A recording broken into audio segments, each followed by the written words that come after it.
내 아이를 죽인 시어머니, 방관했던 남편, 눈보라치던 그날 밤, 나는 피에 맹세를 하고 죽었다. 그리고 눈을 떴을 때 나는 5년 전 새색시로 돌아와 있었다. 착하고 순진했던 며느리는 이제 없다. 어머니, 부디 오래오래 사세요. 제가 만든 지옥을 맛보셔야 하니까요. 복수를 위해 다시 태어난 여인. 홍주의 처절한 핏빛 응징이 시작됩니다. 살을 애는 듯한 삭풍이 민씨 가문의 거대하고 고요한 기와지붕 위로 몰아쳤다. 칠흑 같은 어둠 속에서 하염없이 쏟아지는 눈발은 마당에 쌓인 핏자국을 덮으려 애쓰고 있었다. 안채마당 한가운데 홍주는 피투성이가 된 손으로 굳게 닫힌 방문을 미친 듯이 두드리고 있었다. 그녀의 손톱은 이미 다 빠져버려 선혈이 낭자했고 목소리는 피울음이 되어 흩어졌다. 품에 안긴 5살배기 아들의 몸은 불덩이처럼 뜨거웠다. 아이의 가쁜 숨소리는 꺼져가는 등불처럼 위태로웠고 보랏빛으로 질린 입술은 어미를 부를 힘조차 남아있지 않았다.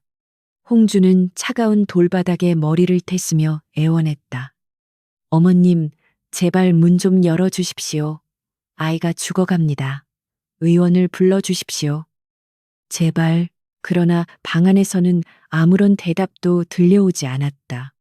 문틈으로 새어나오는 따스한 불빛만이 밖의 처참한 상황을 비웃는 듯했다. 방 안에는 시어머니인 민 대부인이 앉아 있었다. 그녀는 밖에서 손자가 죽어가고 며느리가 피를 토하며 울부짖는 소리를 들으면서도 표정 하나 바꾸지 않고 따뜻한 차를 음미하고 있었다. 이윽고 방 안에서 민 대부인의 서늘한 목소리가 흘러나왔다. 천한 핏줄은 어쩔 수 없는 법이다. 그 아이는 우리 민씨 가문의 정기를 이어받지 못했다. 하늘이 거두어 가려는데 어미가 소란을 피운다고 달라질 것은 없다. 내 잠을 방해하지 말고 썩 물러가라. 그 말은 칼날보다 더 날카롭게 홍주의 가슴을 후벼 팠다. 홍주는 절망에 찬 눈으로 건너편 사랑채를 바라보았다. 남편 민기원이 그곳에 있었다. 문이 살짝 열리며 남편의 겁먹은 눈동자가 보였다. 하지만 그는 아내가 피를 흘리고 자식이 죽어가는 것을 보면서도 어머니가 두려워 황급히 문을 닫아버렸다. 닫힌 문 너머로 들리는 빗장 거는 소리가 홍주의 마지막 희망을 산산이 조각냈다. 그 순간 품에 안긴 아이의 몸이 뻣뻣하게 굳어지더니 힘없이 축 늘어졌다. 마지막 온기가 눈 녹듯 사라졌다. 아이의 눈은 감기지 못한 채 허공을 응시하고 있었다. 홍주는 짐승 같은 비명조차 지르지 못했다. 너무나 큰 슬픔은 소리조차 앗아가 버렸다. 그녀는 멍하니 아이의 식어가는 뺨을 어루만졌다. 홍주는 천천히 몸을 일으켰다. 눈물은 말라버렸고 그 자리에는 핏빛 원한만이 남았다. 그녀는 문을 향해 저주를 퍼부었다. 민씨 가문, 그리고 당신들 모두 내 기필코 저승에서라도 이 원한을 갚으리라. 내 아이의 목숨값, 당신들의 피로 씻어낼 것이다. 그녀는 각혈하며 눈밭 위로 쓰러졌다. 흰눈이 붉게 물들며 그녀의 시야가 암전되었다. 얼마나 시간이 지났을까. 뼈를 깎는 듯한 추위 대신 묘한 울렁거림이 느껴졌다. 귓가에는 살기 어린 바람 소리 대신 흥겨운 풍악 소리가 들려왔다. 홍주는 번쩍 눈을 떴다. 눈앞에는 붉은 비단이 드리워져 있었고 그녀의 몸은 좁은 가마 안에서 흔들리고 있었다. 그녀는 떨리는 손으로 머리에 쓴 너울을 걷어 올렸다. 곱게 단장된 손, 화려한 화롯, 그리고 창밖으로 보이는 따스한 봄날의 풍경. 분명 그녀는 죽었는데 눈앞의 세상은 너무나 생생했다. 그때 가마 밖에서 수모의 목소리가 들렸다. 새색 씨가 너무 긴장하셨나 보네. 이제 곧 민씨 대가에 도착합니다요. 홍주의 심장이 쿵 내려앉았다. 이것은 꿈이 아니었다. 그녀는 5년 전 그 지옥 같은 민씨 가문으로 시집가던 날로 돌아온 것이었다. 아이를 잃은 고통, 남편의 배신, 시어머니의 잔혹함이 생생하게 기억났다. 공포 대신 차가운 이성이 그녀의 머릿속을 채우기 시작했다. 하늘이 그녀에게 복수의 기회를 준 것이다. 가마가 멈추고 밖에서 왁자지껄한 소리가 들려왔다. 홍주는 다시 너울을 내렸다. 5년 전에 순진하고 어리석었던 홍주는 죽었다. 이제 가마 문을 열고 나가는 것은 피에 굶주린 복수의 화신이었다. 그녀는 붉은 입술을 깨물며 맹세했다. 이번에는 내가 당신들을 지옥으로 초대하겠어. 가마 문이 열리자 눈부신 봄 햇살이 홍주의 시야를 가득 채웠다. 그 빛 속에서 남편 민기원의 얼굴이 드러났다. 5년 전 홍주가 그토록 연모했던 그 부드러운 미소와 선비 같은 자태가 그대로였다. 하지만 지금 홍주의 눈에 비친 그는 더 이상 듬직한 지아비가 아니었다. 그는 어미의 치마폭에 쌓여 제 자식이 죽어가는 꼴을 외면했던 비겁자일 뿐이었다. 기원이 내민 손이 허공에서 잠시 머뭇거렸다. 예전의 홍주라면 수줍게 그 손을 잡았겠지만 지금의 그녀는 서늘한 눈빛으로 그 손을 잠시 응시했다. 마치 더러운 오물을 보는 듯한 그 찰나의 눈빛의 기원은 이유 모를 오한을 느끼며 흠칫 몸을 떨었다. 홍주는 기원의 손을 잡는 대신 스스로 옷자락을 정돈하며 가마에서 내려왔다. 그 동작에는 한치의 망설임도 새 신부 특유의 떨림도 없었다. 마치 이 집의 안주인이 제 집 마당을 밟는 듯한 당당함이었다. 구경꾼들 사이에서 작은 탄성이 터져 나왔다. 수줍어 고개를 숙일 줄 알았던 신부가 고개를 굳굳이 들고 정면을 응시했기 때문이었다. 홍주는 마당 가득 메운 하객들을 훑어보았다. 개 중에는 훗날 시어머니 편에 서서 홍주를 괴롭힐 이들의 얼굴도 보였다. 그녀의 입가에 묘한 미소가 번졌다. 기억하고 있다. 너희들이 내게 했던 짓들을 하나도 빠짐없이. 대례청으로 향하는 발걸음은 무거웠으나 마음은 차가운 얼음장 같았다. 붉은 화롯자락이 바닥을 스칠 때마다 사그락거리는 소리가 났다. 그것은 마치 홍주가 품은 복수의 칼날이 칼집에서 우는 소리처럼 들렸다. 맞은편 대청마루 높은 곳에는 민 대부인이 앉아 있었다. 온화한 미소를 띠고 있었지만 그 눈빛은 먹잇감을 탐색하는 맹수처럼 날카로웠다. 전생에서 홍주는 저 미소에 속아 넘어가 간도 쓸개도 다 빼주었다. 하지만 이제는 보인다. 저 자애로운 가면 뒤에 숨겨진 탐욕과 오만함이 혼례 절차가 진행되는 동안 홍주는 단 한 번도 흐트러지지 않았다. 교배례를 위해 기원과 마주섰을 때 홍주는 남편의 눈을 똑바로 쳐다보았다. 기원은 아내의 기세에 눌려 자기도 모르게 시선을 피했다. 그는 속으로 당황하고 있었다. 중매쟁이의 말로는 순박하고 다소 유약한 규수라 들었는데 눈앞의 여인은 마치 수십 년을 산 사람처럼 깊고 알 수 없는 눈을 하고 있었기 때문이었다. 홍주는 속으로 비웃었다. 내 놈은 평생토록 내 손바닥 안에서 놀아나게 될 것이다. 네가 도망쳤던 그 책임의 무게가 얼마나 무거운지 뼈저리게 느끼게 해주마. 식이 끝나고 패백을 올리는 시간이 되었다. 민 대부인은 며느리가 올리는 절을 받으며 흡족한 표정을 지었다. 대부인은 홍주가 가져온 혼수와 지참금에 더 관심이 많은 듯 곁눈질로 물목을 확인하고 있었다. 홍주는 밤화 대추를 던져주는 시어머니의 손을 바라보았다. 저 손으로 내 아들을 죽게 내버려 두었지.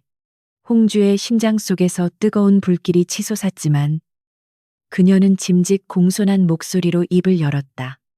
어머님, 부족한 며느리를 이리 반겨주시니 몸둘 바를 모르겠습니다. 앞으로 이 댁의 법도를 목숨처럼 지키며 살겠습니다. 민대 부인은 홍주의 말에 고개를 끄덕였다. 그래, 우리 민씨 가문은 법도가 엄하니라. 네가 보고 배울 것이 많을 게다. 모르는 것은 죄가 아니나 가르쳐도 못 배우는 것은 죄가 된다. 명심하거라. 대부인의 말에는 은근한 가시가 돋쳐 있었다. 기선을 제압하려는 의도였다. 전생의 홍주는 이 말에 잔뜩 주눅이 들어 고개를 조아렸었다. 하지만 이번에는 달랐다. 홍주는 고개를 들고 대부인의 눈을 정면으로 마주 보았다. 그리고 아주 천천히 또렷한 목소리로 대답했다. 명심하겠습니다. 어머님, 가문의 법도라 함은 윗사람이 아랫사람을 굽어 살피고 아랫사람은 윗사람을 공경하는 것 아니겠습니까? 저 또한 어머님께서 보여주신 그 자애로우신 덕행을 본받아 한치의 어긋남 없이 이 집안을 받들겠습니다. 홍주의 말은 겉으로는 칭송이었으나 그 속뜻은 달랐다. 네가 보여준 위선적인 행동들을 내가 다 지켜보고 있다는 경고였다. 민 대부인의 눈썹이 꿈틀했다. 며느리의 눈빛에서 기이한 서늘함을 느꼈기 때문이었다. 순한 양인 줄 알았는데 어딘가 모르게 거슬리는 구석이 있었다. 그날 밤 신방에 든 홍주는 기원이 들어오기를 기다리며 호롱불 심지를 돋우었다. 방 안의 공기는 낯설지 않았다. 그녀가 5년 동안 숨쉬고 고통받았던 바로 그 감옥이었다. 문 밖에서 하인들이 수군거리는 소리가 들렸다. 새색시 기세가 보통이 아니던데 대부인 마님 앞에서도 눈 하나 깜짝 안 하더라니까. 두고 봐야지. 이 집안이 어떤 곳인데 며느리 길을 못 걷겠어. 홍주는 찻잔을 들어 입으로 가져갔다. 찻잔 테두리에 닿은 입술이 차갑게 굳어 있었다. 드디어 문이 열리고 기원이 들어왔다. 그는 술 냄새를 풍기며 비틀거렸다.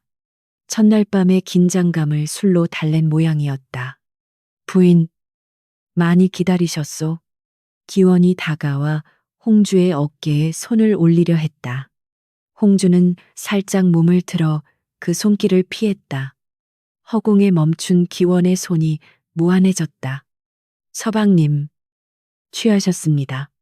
먼저 주안상을 물리고 차를 한 잔 드시지요.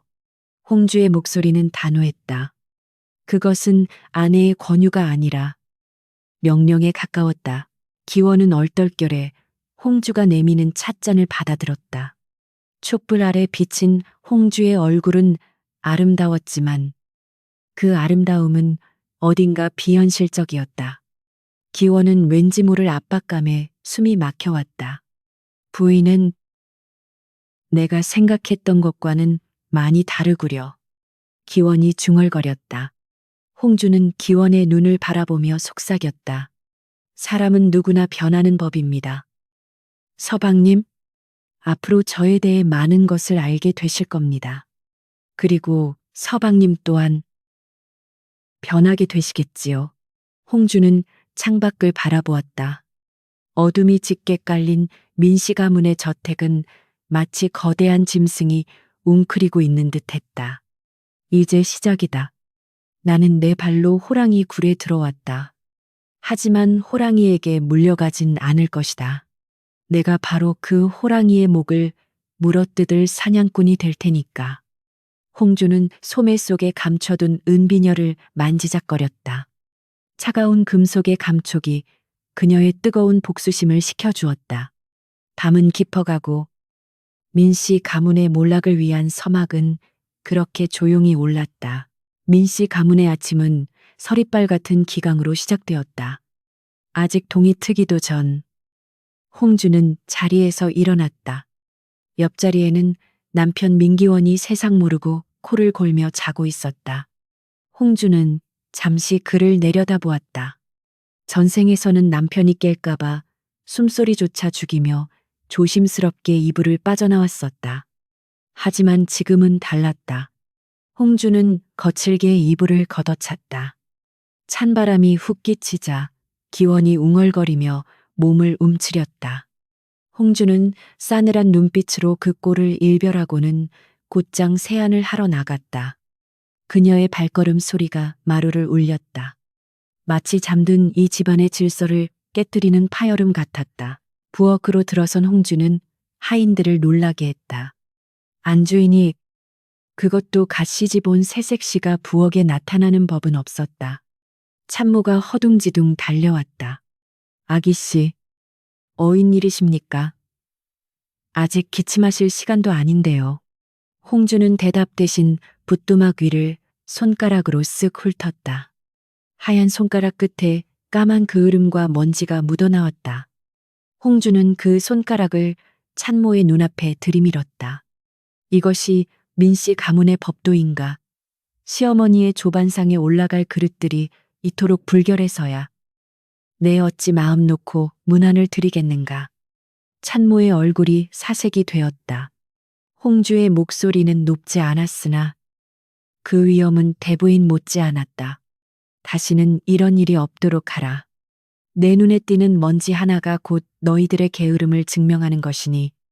홍주는 혀를 차며 돌아섰다.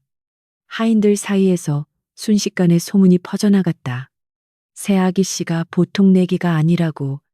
독한 시어머니 밑에 더 독한 며느리가 들어왔다고. 이것은 홍주가 의도한 바였다. 이 집안에서 살아남으려면, 아니, 이 집안을 집어삼키려면 아랫사람들부터 장악해야 했다. 날이 밝자 홍주는 단정하게 차려입고 문안 인사를 드리러 안채로 향했다. 민 대부인의 방에서는 특유의 향냄새가 진동했다. 백단향과 섞인 묘한 비린내. 홍주는 그 냄새를 기억했다. 그것은 대부인이 즐겨 마시는 보약 냄새이자 그녀의 탐욕스러운 생명력을 상징하는 역겨운 냄새였다. 방문을 열자 대부인이 화로를 끼고 앉아 있었다. 밤새 평안하셨습니까? 어머님. 홍주가 고개를 숙였다. 대부인은 눈을 가늘게 뜨고 며느리를 훑어보았다. 그래. 잠자리는 편안했느냐? 기원이가 아직도 자고 있는 모양이구나. 대부인의 말에는 뼈가 있었다. 남편을 챙기지 않고 혼자 나왔다는 질책이었다. 홍주는 태연하게 대답했다. 서방님께서 어젯밤 과음하신 탓에 곤히 주무시기에 깨우지 않는 것이 도리라 여겼습니다. 장부의 휴식을 방해하는 것은 아녀자의 도리가 아니지요. 말문이 막힌 대부인은 헛기침을 했다. 며느리의 말대답이 거슬렸지만 틀린 말은 아니었다. 그때 나인 하나가 칠흑같이 검은 탕약이 담긴 사발을 들고 들어왔다. 김이 모락모락 피어오르는 탕약에서는 쓰고 역한 냄새가 났다. 대부인이 인자한 미소를 지으며 손짓했다. 이리 오너라. 내 너를 위해 특별히 지은 보약이다. 가문의 대를 이을 귀한 몸이니 미리미리 몸을 보해야 하지 않겠느냐. 전생과 똑같았다. 그때의 홍주는 감격하여 눈물을 흘리며 이 약을 받아 마셨었다. 시어머니의 사랑이라 믿었기 때문이었다. 하지만 홍주는 이제 알고 있었다. 저 약은 몸을 보하는 약이 아니었다.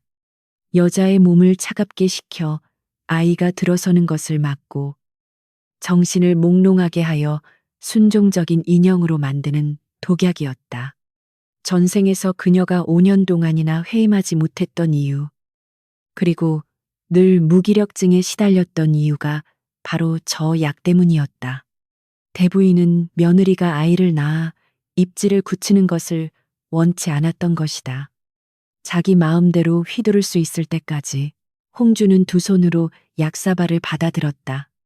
따뜻한 온기가 손바닥을 타고 전해졌지만 등골은 서늘했다. 대부인의 눈이 홍주의 입술을 주시하고 있었다. 마시는지 안 마시는지 감시하려는 것이었다. 홍주는 천천히 사발을 입으로 가져갔다. 그리고 넓은 소매로 입을 가리는 척하며 미리 준비해둔 두툼한 명주 수건에 탕약을 쏟아부었다. 뜨거운 액체가 허벅지 위로 흐르는 것이 느껴졌지만 홍주는 눈 하나 깜짝하지 않았다. 꿀꺽, 꿀꺽.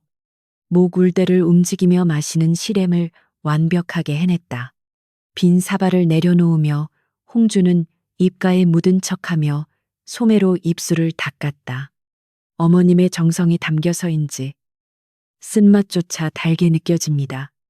홍주의 연기에 대부인은 만족한 듯 고개를 끄덕였다. 그래, 착하구나. 매일 아침 거르지 말고 마셔야 한다. 대부인은 며느리가 자신의 통제하에 들어왔다고 믿는 눈치였다. 하지만 홍주의 반격은 이제부터였다. 그녀는 걱정스러운 눈빛으로 대부인의 얼굴을 뚫어지게 쳐다보았다. 헌데 어머님, 안색이 몹시 좋지 않으십니다. 미간에 검은 기운이 서려 있고 눈밑이 카신 것이 혹 간밤에 가위라도 눌리셨습니까? 대부인은 평소 미신을 맹신하고 건강 염려증이 심한 위인이었다. 홍주의 말에 대부인의 손이 저절로 얼굴로 향했다. 무슨 소리냐? 난 아주 편안하게 잤다. 아닙니다. 어머님, 제가 의서에서 보았는데 그런 기색은 속에 화가 쌓여 있거나 누군가의 원한이 씌었을 때 나타난다고 했습니다. 혹시 이 집안에 억울하게 죽은 홀령이라도 있는 것은 아닌지요? 홍주의 목소리는 낮고 은밀했다. 대부인의 표정이 순식간에 굳어졌다. 이 집안의 안주인으로서 수많은 악행을 저질러온 그녀에게 원한이라는 단어는 금기어와도 같았다. 특히나 어젯밤부터 이유 없이 어깨가 결리던 참이었다. 망측한 소리 아침부터 재수없게 무슨 귀신 타령이냐 대부인이 버럭 소리를 질렀지만 그 목소리 끝이 미세하게 떨리고 있었다. 홍주는 속으로 쾌재를 불렀다. 의심의 씨앗은 뿌려졌다. 이제 그 씨앗은 대부인의 불안감을 먹고 무럭무럭 자라날 것이다. 홍주는 물러가겠다고 인사를 올렸다. 방을 나서는 그녀의 입가에 싸늘한 조소가 걸렸다. 홍주는 자신의 처소로 돌아와 젖은 수건을 꺼냈다. 검게 물든 수건에서 독한약 냄새가 났다. 그녀는 그것을 화초 화분에 짜내었다. 며칠 뒤면 저 화초는 말라 죽을 것이다. 마치 전생의 자신처럼. 하지만 이번 생에서는 다르다. 말라 죽는 것은 내가 아니라 바로 당신들이다. 그날 오후 집안에는 이상한 소문이 돌기 시작했다. 대부인의 침소 주변에서 밤마다 아이 울음소리가 들린다는 것이었다. 물론 그것은 홍주가 매수한 하인을 시켜 퍼뜨린 헛소문이었지만 이미 홍주의 암시에 걸린 대부인에게는 치명적인 독이 될 것이었다. 홍주는 차를 우리며 창밖을 바라보았다. 민씨 가문의 견고해 보이는 성벽에 아주 작은 균열이 가기 시작했다. 사랑채에 앉아 책을 읽던 민기원은 좀처럼 글자에 집중할 수가 없었다. 붓을 든 손은 허공에서 맴돌았고 시선은 자꾸만 안채 쪽을 향했다. 집안의 감도는 묘한 긴장감 때문이었다. 하인들 사이에서 도는 귀신 소문도 거슬렸지만 무엇보다 그를 불안하게 만드는 것은 아내 홍주의 태도였다. 혼례를 치른 지 며칠이 지났건만 홍주는 마치 남을 대하듯 그를 멀리했다. 기원은 헛기침을 하며 하인을 불렀다. 부인은 무엇을 하고 계시느냐? 하인이 머뭇거리며 대답했다. 아씨께서는 서책을 읽고 계십니다. 사랑채에는 기척도 하지 말라 이르셨습니다. 기원의 미간이 찌푸려졌다.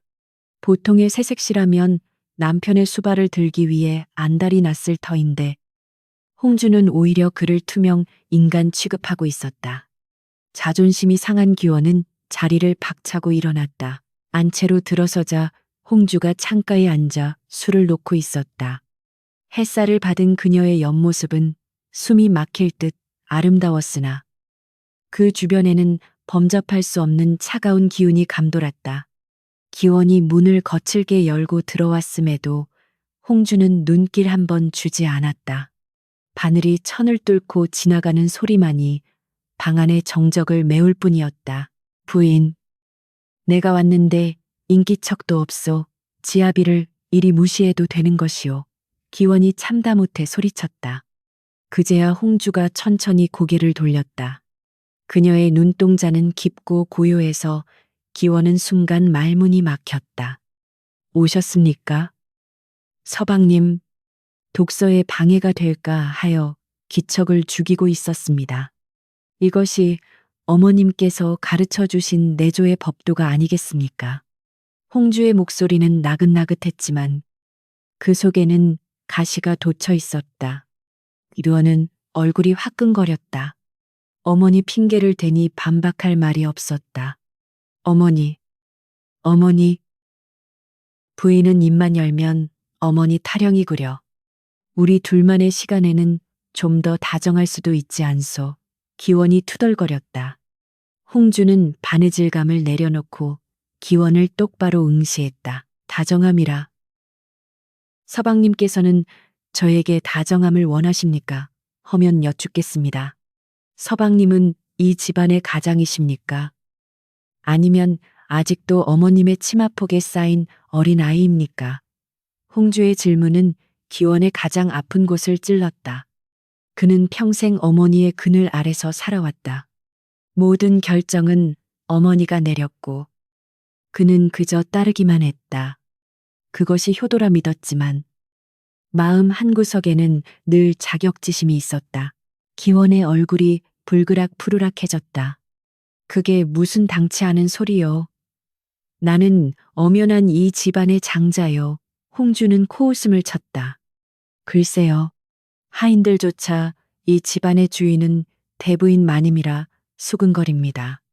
서방님께서 진정한 가장의 위엄을 보이시지 않는다면 저 또한 서방님을 지아비로서 존경하기 어렵습니다.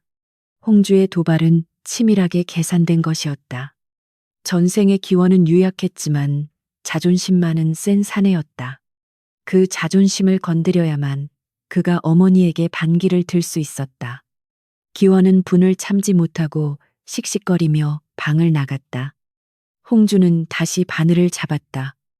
입가에 서늘한 미소가 번졌다. 이제 곧 사랑채에서 재미있는 일이 벌어질 것이다. 그날 저녁 민 대부인은 아들을 불러 앉혔다. 기원아, 이번 달 서책 구입비가 너무 과하더구나. 내역을 자세히 적어 오너라. 평소 같으면 예. 어머님, 명심하겠습니다. 라고 했을 기원이었다. 하지만 낮에 홍주에게 들었던 말이 귓가에 맴돌았다. 어린아이입니까? 기원은 주먹을 불끈 쥐었다. 어머님, 제가 아이도 아니고 서책값 하나하나까지 보고해야 합니까? 저도 이제 장가를 든 몸입니다. 제 체면도 생각해 주십시오. 기원의 목소리가 떨렸다. 민 대부인은 들고 있던 찻잔을 내려놓았다. 눈이 휘둥그레졌다. 평생 말대답 한 번 한 적 없던 아들이었다. 네가 지금 어미에게 대드는 것이냐? 이게 다 너 잘되라고 하는 소리인데 저 잘되라고 하시는 말씀인 줄은 압니다만 저도 이제 이 집안의 가장 노릇을 해야 하지 않겠습니까? 언제까지 어머님 뜻대로만 살 수는 없습니다. 기원은 소리를 지르고는 방문을 박차고 나갔다. 대부인은 충격으로 말을 잇지 못하고 가슴을 부여잡았다. 아들의 반항은 난생 처음 겪는 일이었다. 기원은 씩씩거리며 마당을 서성였다. 가슴이 두근거렸지만 한편으로는 묘한 해방감이 느껴졌다. 처음으로 어머니의 뜻을 거스른 것이다. 그는 술병을 들고 정자로 향했다. 취기가 오르자 홍주의 얼굴이 떠올랐다. 그녀의 말이 맞았다. 자신이 변해야만 아내에게 인정받을 수 있을 것 같았다. 멀리서 그 모습을 지켜보던 홍주는 조용히 고개를 끄덕였다. 균열은 시작되었다. 철옹성 같던 모자 관계에 금이 가기 시작했다. 기원의 반항은 대부인에게 큰 충격을 줄 것이고 대부인은 그 원인을 며느리에게서 찾으려 할 것이다. 홍주는 그 의심마저도 이용할 준비가 되어 있었다. 홍주는 밤하늘을 올려다보았다. 달이 구름 뒤로 숨어들고 있었다. 전생에서 그녀는 남편의 사랑을 구걸하며 비참하게 죽어갔다. 하지만 이번 생에서 남편은 그저 복수를 위한 도구일 뿐이었다. 그를 이용해 시어머니를 무너뜨리고 그가 가장 믿었던 어머니에게 배신당하는 고통을 맛보게 해줄 것이다. 밤이 깊어가고 민씨 가문의 저택에는 심상치 않은 기류가 흘렀다. 대부인의 방에서는 그릇 깨지는 소리가 들려왔고 기원은 술에 취해 고래고래 소리를 지르고 있었다. 홍주는 그 소란을 자장가 삼아 평온하게 눈을 감았다. 내일은 또 어떤 놀이로 저들을 즐겁게 해줄까. 그녀의 꿈속에서 복수의 꽃은 붉게 피어오르고 있었다. 사랑채에서 일어난 한바탕 소란 이후 민씨 가문의 저택에는 살얼음판 같은 정적이 감돌았다. 하인들은 숨소리조차 크게 내지 못하고 발 뒤꿈치를 들고 걸어 다녔다. 대부인의 심기가 몹시 불편하다는 것을 본능적으로 감지한 탓이었다. 하지만 그 불편한 심기의 원인인 홍주는 오히려 평온하기 그지없었다. 그녀는 안채 마루에 앉아들에 핀 매화나무를 바라보며 차를 마시고 있었다. 붉은 매와 꽃잎이 바람에 날려 마당에 떨어지는 모습이 마치 핏방울처럼 보였다. 전생에서 그녀가 흘렸던 피, 그리고 앞으로 이 집안 사람들이 흘리게 될 피였다. 그때 뒷마당 쪽에서 날카로운 비명소리가 들려왔다. 홍주는 찻잔을 내려놓고 소리가 나는 곳으로 향했다. 발걸음은 서두르지 않았으나 그 기세는 맹렬했다. 뒷마당 장독대 옆에는 어린 계집종 하나가 바닥에 쓰러져 있고 그 위로 굵은 회초리가 춤을 추고 있었다. 매질을 하는 사람은 대부인의 최측근인 박상궁이었다. 그녀는 대부인의 눈과 귀가 되어 집안의 대소사를 감시하고 마음에 들지 않는 하인들을 쥐잡듯이 잡는 악명 높은 인물이었다. 전생의 홍주 또한 박상궁의 표독스러운 눈초리에 늘 주눅이 들어 살았었다. 인연이 정신을 어디다 두고 다니는 게냐. 귀한 청자 화병을 깨뜨리고도 네가 살기를 바라느냐. 박상궁의 고함 소리와 함께 회초리가 허공을 가르며 아이의 종아리에 꽂혔다. 잘못했습니다. 마님 제발 살려주세요. 아이는 고통에 몸부림치며 빌었지만 박상궁의 매질은 멈추지 않았다. 홍주는 그 광경을 차가운 눈으로 지켜보았다. 저 아이 월아였다.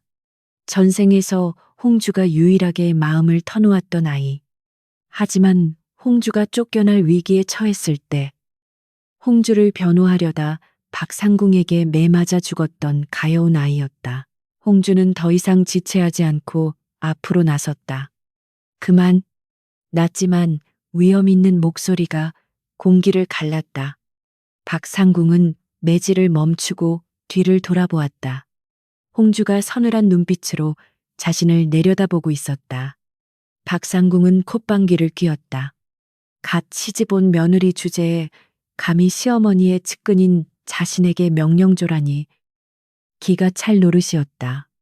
아기 씨께서는 안채에 계실 것이지 어찌 이 누추한 곳까지 오셨습니까? 이건 아래 것들 교육이니 신경 쓰지 마십시오. 박상궁은 고개만 까딱하며 건방지게 대꾸했다. 홍주는 천천히 박상궁에게 다가갔다. 그리고 쥐고 있던 부채로 박상궁이 들고 있던 회초리를 툭 쳐서 떨어뜨렸다. 내 집안에서 피를 보는 것은 원치 않는다. 그리고 이 아이는 내 처소로 데려갔을 것이니 더 이상 손대지 말라. 홍주의 단호한 태도에 박상궁의 얼굴이 일그러졌다. 이 아이는 대부인 마님께서 아끼시는 화병을 깬 죄인입니다. 규율을 세우려면 엄히 다스려야 합니다. 박상궁은 대부인의 이름을 들먹이며 홍주를 압박하려 했다. 하지만 홍주는 물러서지 않았다. 오히려 박상궁의 코앞까지 다가가 나지막이 속삭였다. 규율이라. 자네가 지난달 쌀독에서 쌀을 빼돌려 친정에 보낸 사실을 대부인께서 아시면 그 규율이 자네에게는 어떻게 적용될지 궁금하구나. 박상궁의 얼굴이 순식간에 사색이 되었다. 그것은 아무도 모르는 그녀만의 비밀이었다. 홍주가 그것을 어떻게 알고 있는 것인지 공포심이 밀려왔다. 홍주는 전생에서 월하가 죽어가며 남겼던 유언을 기억하고 있었다. 박상궁의 비리를 고발하려다 억울하게 죽임당했다는 것을. 물러가라. 내 말은 두 번 하지 않는다. 홍주의 서슬퍼런 명령에 박상궁은 도망치듯 자리를 떴다. 홍주는 바닥에 쓰러져 떨고 있는 월하에게 손을 내밀었다. 일어날 수 있겠느냐. 월하는 눈물 범벅이 된 얼굴로 홍주를 올려다보았다. 이 지옥 같은 곳에서 자신을 구해준 구세주. 월하는 떨리는 손으로 홍주의 옷자락을 잡았다. 홍주는 월하를 부축하여 자신의 처소로 데려왔다. 그리고 직접 약을 발라주며 상처를 살펴주었다. 아기씨, 어찌하여 저 같은 천한 것을 구해주셨습니까? 월하가 흐느끼며 물었다. 홍주는 월하의 머리를 쓰다듬으며 말했다. 천한 것은 없다. 사람을 천하게 만드는 마음이 있을 뿐이지. 너는 이제 내 사람이다.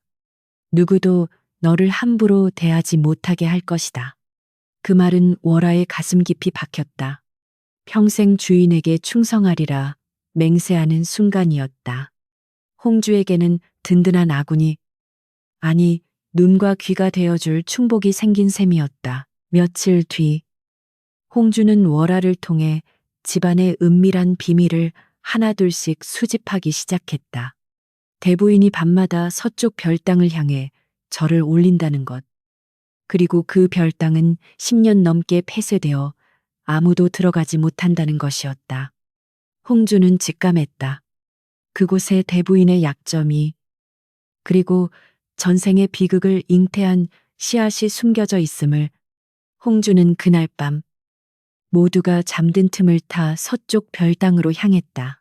별당 주변에는 잡초가 무성했고 음산한 기운이 감돌았다. 문에는 굵은 자물쇠가 채워져 있었다. 하지만 홍주는 당황하지 않고 머리에서 비녀를 뽑아 자물쇠 구멍에 쑤셔 넣었다. 몇 번의 조작 끝에 달칵하는 소리와 함께 자물쇠가 풀렸다. 전생에 쫓겨나 살면서 배운 잡기술이 이리 유용하게 쓰일 줄은 몰랐다. 문을 열고 들어서자 쾌쾌한 먼지 냄새와 함께 묘한 향냄새가 코를 찔렀다. 홍주는 품에서 작은 초롱을 꺼내 불을 밝혔다. 방 안은 생각보다 깨끗했다. 누군가 주기적으로 청소를 하는 듯 했다. 방 한가운데에는 낡은 제단이 있었고 그 위에는 먼지 쌓인 초상화 하나가 놓여 있었다. 홍주는 떨리는 손으로 초상화를 비추어 보았다. 그림 속 여인은 눈부시게 아름다웠다. 그런데 그 얼굴을 자세히 들여다보던 홍주는 숨을 들이켰다. 여인의 목덜미에 선명하게 그려진 붉은 나비 모양의 점. 그것은 전생에 홍주가 낳았던 아들. 그 불쌍한 아이의 목덜미에 있던 점과 똑같은 모양이었다. 순간 홍주의 머릿속에 번개 같은 깨달음이 스쳤다. 전생의 대부인이 아이를 보자마자 기겁을 하며 저주받은 씨앗이라 불렀던 이유. 아이가 아플 때 의원을 부르지 못하게 막았던 이유. 대부인은 손자를 미워한 것이 아니었다. 손자에게서 자신이 그토록 증오했던 연적의 흔적을 보았던 것이다. 초상화 아래에는 낡은 일기장이 놓여 있었다. 홍주는 일기장을 펼쳤다. 그것은 죽은 시아버지, 즉 민기원의 부친이 쓴 일기였다. 일기장 곳곳에는 초상화 속 여인에 대한 절절한 사랑 고백이 적혀 있었다. 내 사랑하는 연화야. 부디 다음 생에서는 정실로 맞아 백년해로 하자꾸나. 내 비록 정략 결혼으로 민씨 부인을 맞았으나 내 마음은 오직 너에게만 있다. 일기장의 마지막 장에는 여인이 억울하게 죽임을 당했다는 내용과 함께 그 원한이 민씨 가문의 대를 끊을 것이라는 저주가 적혀 있었다. 홍주는 일기장을 덮으며 입술을 깨물었다. 대부인은 남편의 사랑을 받지 못한 질투심에 연적을 죽였고 그 연적과 닮은 점을 가지고 태어난 손자마저 죽게 내버려 둔 것이었다. 끔찍한 집착과 광기였다. 홍주의 눈에서 다시금 분노의 불길이 타올랐다. 이것이었군요. 당신이 그토록 감추고 싶어 했던 추악한 진실이. 홍주는 초상화와 일기장을 품에 숨겼다. 이것은 대부인의 숨통을 끊어놓을 결정적인 무기가 될 것이다. 별당을 빠져나오려는데 밖에서 인기척이 들렸다. 누군가 오고 있었다. 발소리는 가볍고 빨랐다. 순찰을 도는 하인이 아니었다. 홍주는 재빨리 문 뒤로 몸을 숨기고 숨을 죽였다. 문이 열리고 들어온 사람은 놀랍게도 민기원이었다. 그는 술에 취해 비틀거리고 있었다. 어머니, 도대체 여기에 무엇을 숨겨두신 겁니까? 왜 저를 이곳에 얼씬도 못하게 하시는 겁니까? 기원은 혼잣말을 중얼거리며 제단 쪽으로 다가갔다. 홍주는 어둠 속에서 남편을 지켜보았다. 기원 또한 어머니의 비밀에 대해 의구심을 품고 있었던 것이다. 이것은 기회였다. 홍주는 일부러 옷자락을 스치며 소리를 냈다. 누구냐? 기원이 화들짝 놀라 뒤를 돌아보았다. 홍주는 천천히 어둠 속에서 걸어 나왔다. 초롱불빛이 그녀의 얼굴을 창백하게 비추었다. 서방님, 이 밤중에 이곳에서 무엇을 하십니까? 기원은 아내를 보고 당황한 기색이 역력했다. 부인이야말로 여기서 무엇을 하는 거요? 이곳은 출입 금지 구역이요. 홍주는 침착하게 다가와 기원의 손을 잡았다. 그리고 품에서 일기장을 꺼내 그의 손에 쥐어주었다. 서방님께서 꼭 보셔야 할 것이 있어 왔습니다. 아버님께서 남기신 진심이 여기에 담겨 있습니다. 기원은 떨리는 손으로 일기장을 받아들었다. 홍주는 그의 귓가에 속삭였다. 어머님께서 왜 서방님을 그토록 조사매려 하시는지, 왜 이 별당을 감추려 하시는지. 그 답이 그 안에 있습니다. 진실을 마주할 용기가 있으시다면 읽어보십시오. 홍주는 기원을 홀로 남겨두고 별당을 빠져나왔다. 이제 기원은 판도라의 상자를 열게 될 것이다. 그 안에 담긴 진실이 그를 파멸로 이끌지, 아니면 각성으로 이끌지는 두고 볼 일이었다. 홍주는 처소로 돌아오는 길에 밤하늘을 올려다보았다. 구름 사이로 달빛이 비수처럼 쏟아지고 있었다. 모든 패는 갖추어졌다. 대부인의 약점, 남편의 의심, 그리고 충직한 하인. 이제 남은 것은 이 모든 것을 엮어 거대한 덫을 만드는 일뿐이었다. 홍주의 입가에 서늘한 미소가 맺혔다.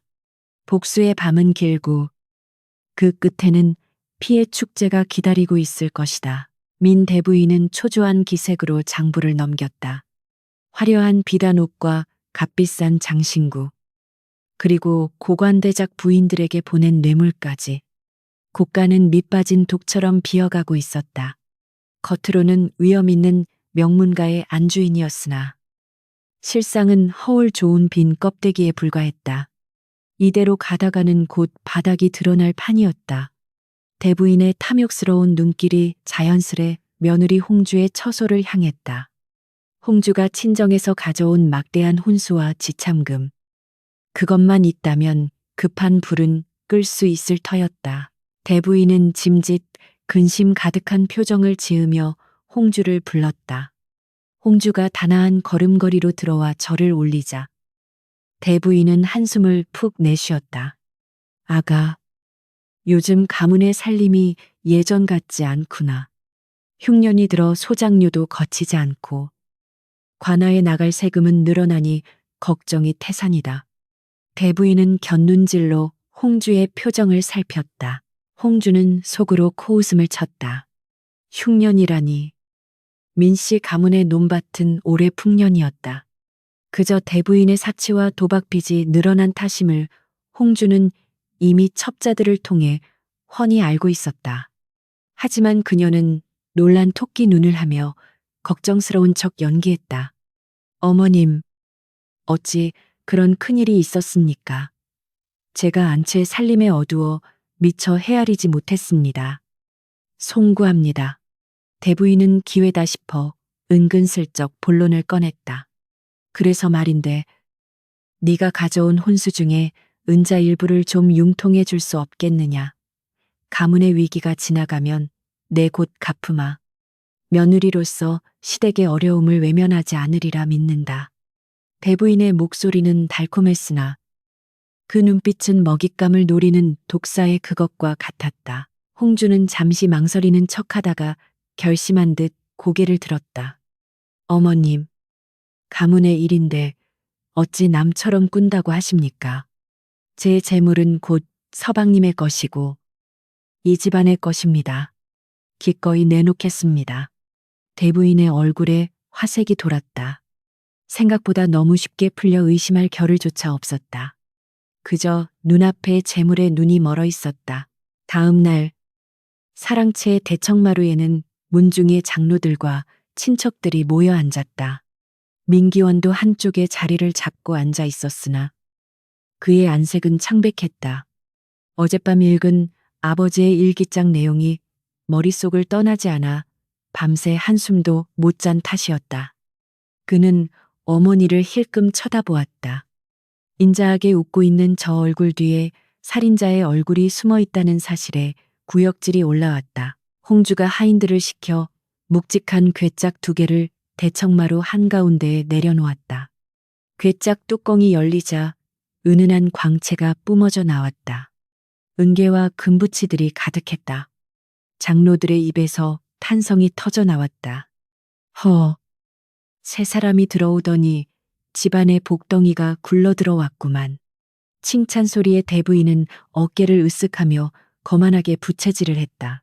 홍주는 단정히 무릎을 꿇고 장로들을 향해 입을 열었다. 어머님께 듣자오니 최근 가세가 기울어 빚이 늘었다 하였습니다. 하여 부족하나마 제가 가져온 재물로 급한 불을 끄고자 합니다. 부디 이 정성을 갸륵히 여겨 받아주십시오. 장로들은 고개를 끄덕이며 흐뭇해했다. 그때 홍주가 품에서 장부책 1권을 꺼내 들었다. 헌데 어머님, 제가 재물을 정리하다 보니 의아한 점이 있어 여쭙고자 합니다. 홍주의 목소리는 차분했지만 장내의 분위기는 순식간에 찬물을 끼얹은 듯 조용해졌다. 대부인의 눈썹이 꿈틀했다. 무슨 소리냐? 홍주는 펼친 장부를 장로들에게 내밀었다. 그것은 대부인이 이중으로 작성해둔 비밀 장부의 사본이었다. 물론 홍주가 월화를 시켜 빼돌린 뒤 정교하게 베껴 쓴 것이었다. 이 장부를 보면 지난달 수확한 쌀의 절반이 관아도 곡간도 아닌 서쪽의 비단 가게와 투전판으로 흘러들어간 것으로 기록되어 있습니다. 또한 가문의 제사 비용으로 책정된 금액이 실제보다 10배나 부풀려져 있더군요. 혹여 중간에서 아래 것들이 농간을 부린 것은 아닌지요. 홍주는 천진난만한 표정으로 물었다. 장로 중 가장 연장자가 장부를 받아들고 훑어보았다. 그의 얼굴이 붉게 달아올랐다. 이게 무슨 해괴한 소리인가. 쌀 500석이 투전판 빚을 갚는 데 쓰였다니 제사상에 올릴 조기 1마리 값이 그만 돈이라니. 장로의 호통 소리가 대청을 울렸다. 좌중은 술렁거렸고 시선은 일제히 대부인에게 꽂혔다. 대부인의 얼굴은 흑빛이 되었다. 손이 부들부들 떨렸다. 저 장부는 분명 자신의 깊은 곳간에 숨겨두었던 것이었다. 며느리가 어떻게 저것을 손에 넣었단 말인가.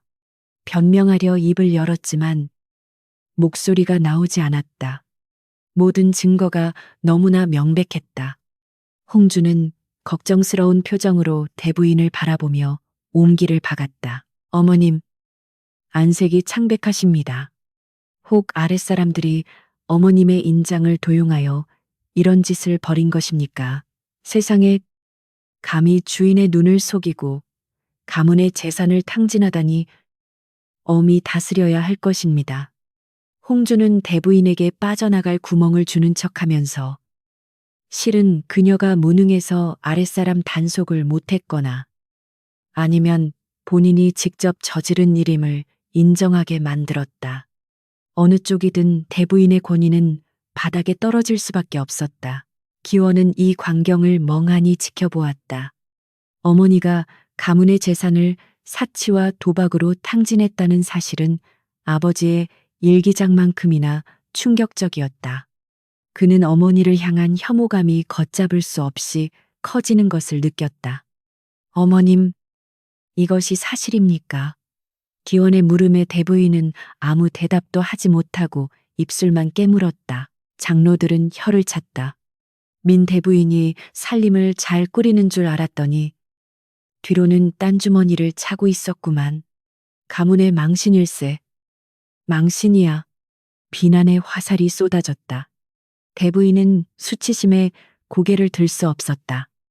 홍주는 그 혼란 속에서 조용히 미소 지었다. 그녀가 내놓은 재물은 이제 대부인의 손이 아닌 문중 회의의 관리하에 들어가게 될 것이다. 대부인은 돈줄이 끊긴 채 허수아비 신세가 되는 것이다. 회의가 끝나고 사람들이 흩어지자 대부인은 도끼 어린 눈으로 홍주를 노려보았다. 내년이 감히 나를 함정에 빠뜨려. 대부인이 으르렁거리며 손을 들어 올렸다. 홍주의 뺨을 내려치려는 순간 누군가 대부인의 손목을 낚아챘다. 기원이었다. 그만하십시오. 어머님, 추하십니다. 기원의 눈빛은 더 이상 순종적인 아들의 것이 아니었다. 경멸과 분노가 뒤섞인 낯선 사내의 눈빛이었다. 대부인은 충격에 빠져 손을 떨구었다. 기원은 홍주의 어깨를 감싸 안으며 돌아섰다. 가십시다. 부인, 이곳의 공기가 탁하여 견딜 수가 없소. 홍주는 순순히 남편을 따라 나섰다. 등 뒤에서 들려오는 대부인의 거친 숨소리가 승전가처럼 들렸다. 처소로 돌아온 홍주는 기원에게 차를 따라주었다. 기원은 찻잔을 쥔 손을 떨고 있었다. 부인, 나는 내 어머니가 무섭소. 그리고 부끄럽소. 기원이 고개를 떨구었다. 홍주는 그의 손등 위에 자신의 손을 얹었다. 차가운 손과 뜨거운 손이 맞닿았다. 서방님 잘못이 아닙니다. 썩은 살은 도려내야 새 살이 돋는 법이지요. 이제 서방님께서 바로 잡으셔야 합니다. 홍주는 알고 있었다. 오늘 일로 대부인은 완전히 고립되었다. 돈도 잃고 명예도 잃고 아들의 신뢰마저 잃었다. 하지만 아직 끝이 아니었다. 궁지에 몰린 쥐는 고양이를 무는 법. 대부인은 반드시 반격해 올 것이다. 그리고 홍주는 그 반격마저도 철저히 이용할 준비가 되어 있었다. 밤이 깊어지자 홍주는 창가에 서서 달을 바라보았다. 전생에 그녀가 굶주림과 추위에 떨며 바라보았던 그 달이었다. 이제 그녀는 배부르고 따뜻했지만 마음속의 허기는 채워지지 않았다. 복수가 완성되는 날, 그제야 비로소 배가 부를 것이다. 어둠 속에서 홍주의 눈동자가 서늘하게 빛났다. 민대부인의 처소인 안창제에는 밤낮으로 무거운 침묵이 감돌았다. 문중 회의 이후 곳간 열쇠를 뺏기고 재산 관리권을 박탈당한 대부인은 마치 이빨 빠진 호랑이 신세가 되어 방 안에 틀어박혀 있었다. 분노와 수치심으로 잠을 이루지 못하는 날들이 계속되었고 그녀의 신경은 날카로운 칼날처럼 예민해져 있었다. 바스락거리는 바람 소리에도 소스라치게 놀라며 하인들을 닥달했고 밤마다 악몽에 시달리며 식은땀을 흘렸다. 홍주는 그런 시어머니를 지극정성으로 간호했다. 아침 저녁으로 문안 인사를 올리고 직접 달인 탕약을 올렸다. 하지만 그 탕약에는 홍주가 남몰래 섞은 약초가 들어 있었다. 환각과 불안감을 증폭시키는 현몽초였다. 홍주는 탕약 그릇을 비우는 대부인을 보며 속으로 차가운 미소를 지었다. 어머님, 심기가 불편하신 듯하여 특별히 구해온 약초입니다. 마음을 편안하게 해줄 것입니다. 어느 날 밤, 대부인은 잠자리에 들려다 비명을 질렀다. 비단 이불 위에 앙증맞은 꽃신 한 켤레가 놓여 있었기 때문이었다. 그것은 갓 걸음마를 떼기 시작한 아이가 신을 법한 작은 신발이었다. 대부인의 눈이 공포로 크게 확장되었다. 저 신발은 전생에서 자신이 죽게 내버려둔 손자가 즐겨 신던 것과 똑같은 모양이었다. 붉은색 비단의 나비가 수놓아진 저 신발을 보는 순간 잊고 있었던 그날 밤의 기억이 되살아났다. 누구냐? 누가 감히 내 방에 이런 흉측한 물건을 들여놓았느냐? 대부인이 고래고래 소리를 질렀다. 문 밖에서 대기하던 홍주가 놀란 표정으로 뛰어들어왔다. 어머님, 무슨 일이십니까? 대부인은 떨리는 손으로 꽃신을 가리켰다. 저것 봐라. 누군가 나를 저주하려고 저 신발을 가져다 놓았어. 당장 저것을 치워라. 홍주는 의아한 표정으로 대부인이 가리키는 곳을 바라보았다. 그리고 고개를 갸웃거렸다. 어머님, 이불 위에는 아무것도 없습니다. 혹시 헛것을 보신 것은 아니십니까? 홍주의 말에 대부인은 눈을 비비고 다시 이불을 쳐다보았다. 분명히 있었던 꽃신이 감쪽같이 사라져 있었다. 대부인은 자신의 눈을 의심하며 뒷걸음질 쳤다. 아니다. 분명히 있었다. 붉은 나비가 그려진 꽃신이 네가 숨긴 것 아니냐. 홍주는 억울하다는 듯 눈시울을 붉혔다. 어머님, 어찌 저를 의심하십니까? 저는 방금 들어왔을 뿐입니다. 요즘 심신이 미약해지셔서 헛것을 보신 모양입니다. 제가 향을 피워드릴 테니 안정을 취하십시오. 홍주는 향로에 향을 피웠다. 달콤하면서도 어딘가 비릿한 향이 방 안을 채웠다. 그 향은 대부인의 정신을 더욱 혼미하게 만들었다. 홍주가 물러가고 방 안에 혼자 남은 대부인은 공포에 떨었다. 촛불이 일렁일 때마다 벽에 비친 그림자가 마치 아이의 형상처럼 보였다. 귓가에는 할머니 하고 부르는 가느다란 목소리가 들리는 듯했다.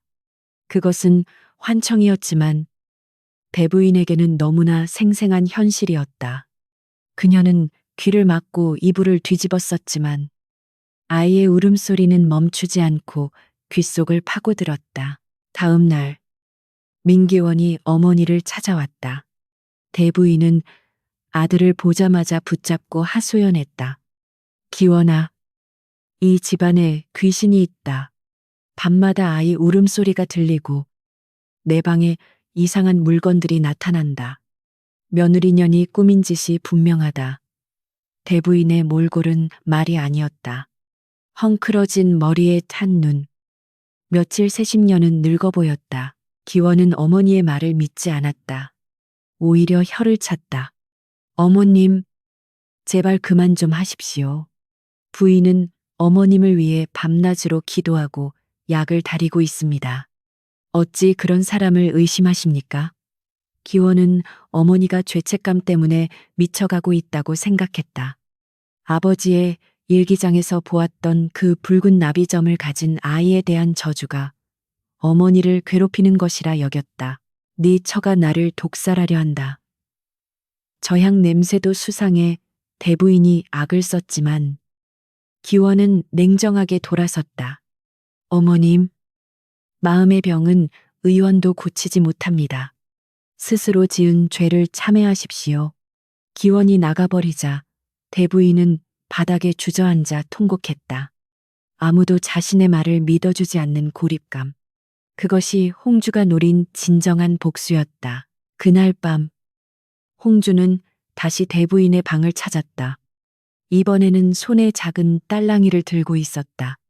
대부인이 잠든 틈을 타 몰래 방 안에 들어온 홍주는 침상 머리맡에서 딸랑이를 흔들었다. 딸랑, 딸랑. 고요한 밤에 울려 퍼지는 맑은 소리는 소름 끼칠 정도로 공포스러웠다. 대부인이 번쩍 눈을 떴다. 어둠 속에서 누군가 서 있었다. 누구냐? 대부인이 덜덜 떨며 물었다. 홍주는 목소리를 변조하여 아이 흉내를 냈다. 할머니, 왜 나를 죽였어요? 추워요. 문 열어주세요. 그 목소리는 전생의 문 밖에서 얼어 죽어가던 손자의 마지막 절규와 똑같았다.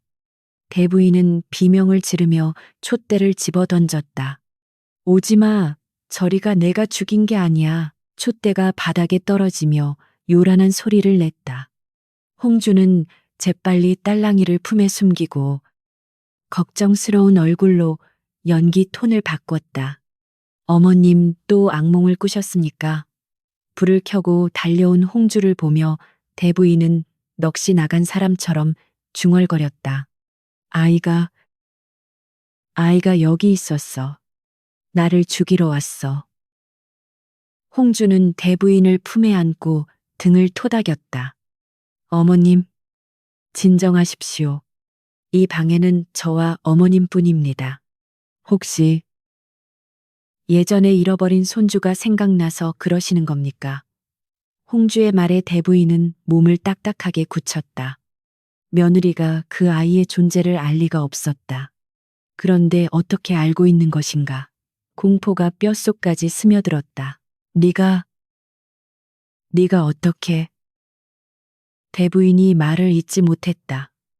홍주는 대부인의 귓가에 입술을 대고 아주 작게 속삭였다. 죽은 사람은 말이 없지만 원한은 남는 법이지요. 어머님께서 지은 죄가 너무 커서 아이가 저승으로 가지 못하고 이 방을 떠도는 모양입니다. 홍주의 목소리는 차가웠지만 겉모습은 여전히 효심 깊은 며느리였다. 대부인은 그 자리에서 기절하고 말았다. 홍주는 쓰러진 시어머니를 차가운 눈으로 내려다보았다. 이제 시작일 뿐이다. 당신이 내 아들에게 주었던 고통, 내가 겪었던 절망, 그 모든 것을 뼈저리게 느끼게 해줄 것이다. 홍주는 대부인의 베개 밑에 아까 보여주었던 꽃신 한 짝을 슬그머니 밀어 넣었다. 내일 아침, 대부인이 깨어나서 이것을 발견했을 때의 표정이 기대되었다. 방을 나선 홍주는 밤하늘을 올려다보았다. 달이 구름에 가려져 희미한 빛만 내비치고 있었다. 아가야, 보고 있니? 할머니가 내 장난감을 아주 좋아하시는구나. 홍주는 손에 쥔 다른 한 짝의 꽃신을 만지작거렸다.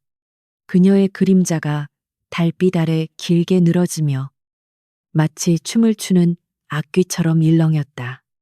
민씨 가문의 밤은 점점 더 깊은 어둠 속으로 빠져들고 있었다. 민 대부인의 회갑 연날이 밝았다. 민씨 가문의 저택은 이른 아침부터 화려한 오색 등불과 비단으로 장식되어 눈부시게 빛났다. 마당에는 수백 명의 하객을 맞이할 차일이 쳐졌고 부엌에서는 산의 진미를 볶는 냄새가 진동했다. 겉으로 보기에는 명문가의 위세를 과시하는 경사스러운 날이었으나 그 화려함 이면에는 팽팽한 긴장감이 흐르고 있었다. 하인들은 대부인의 신경질적인 고함을 피해 다니느라 분주했고 홍주는 마치 폭풍전야의 고요함처럼 차분하게 연회를 지휘하고 있었다. 그녀의 눈빛은 그 어느 때보다 깊고 서늘했다. 안채 깊숙한 곳.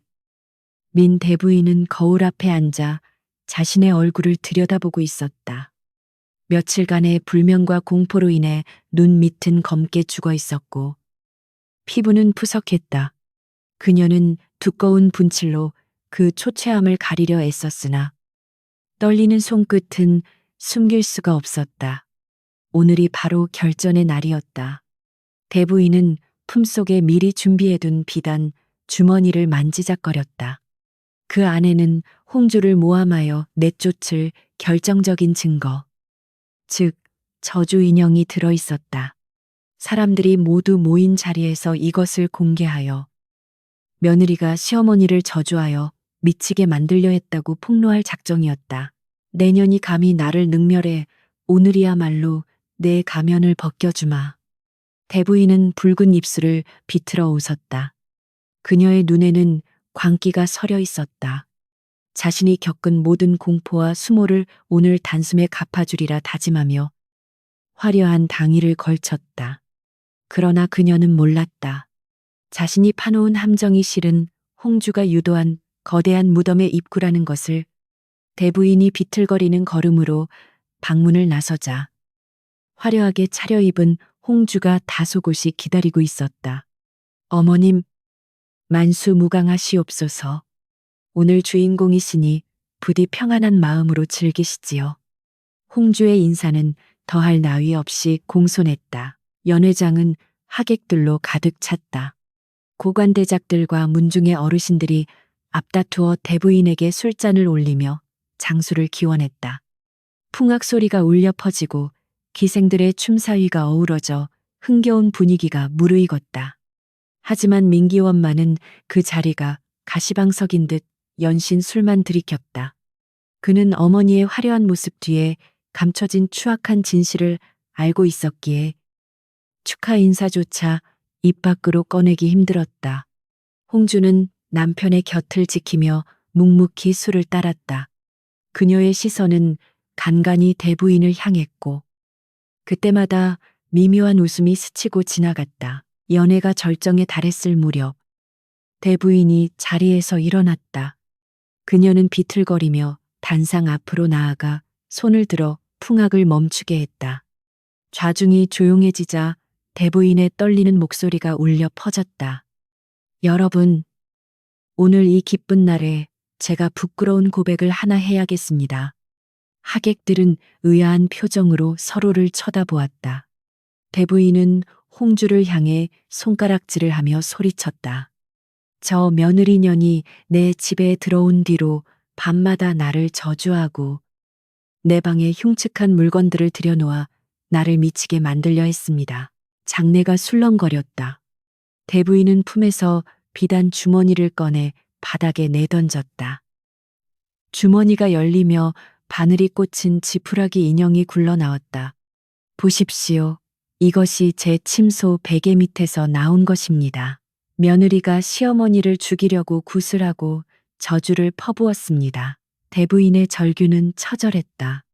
사람들의 시선이 일제히 홍주에게 쏠렸다.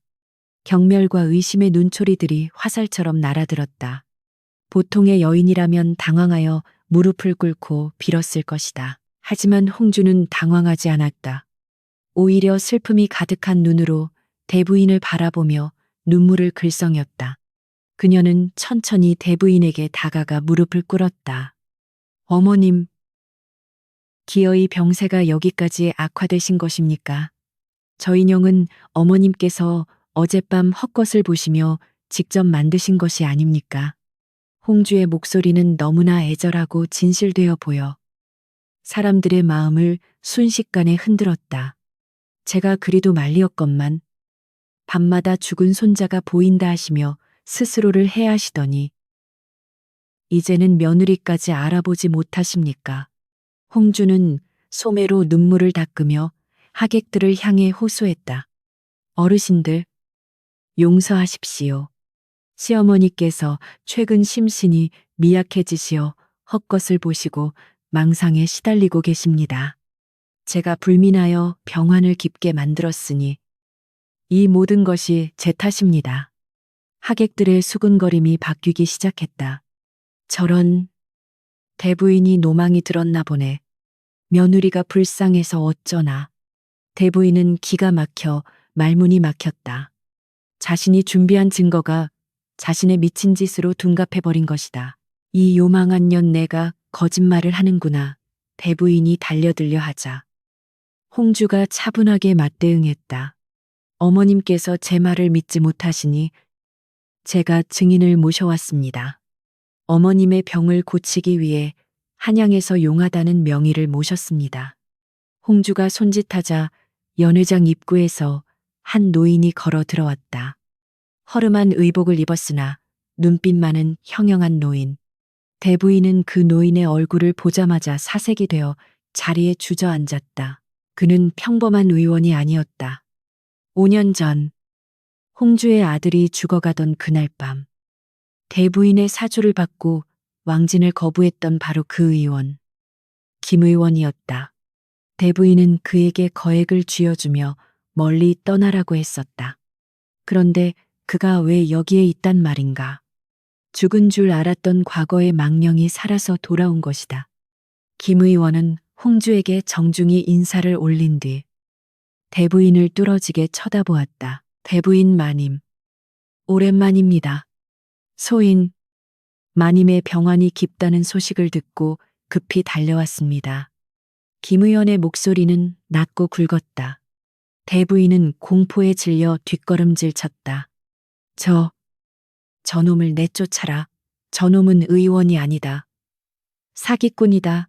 대부인이 비명을 질렀지만 아무도 움직이지 않았다. 이미 사람들은 대부인이 정신 착란을 일으키고 있다고 믿고 있었기 때문이다.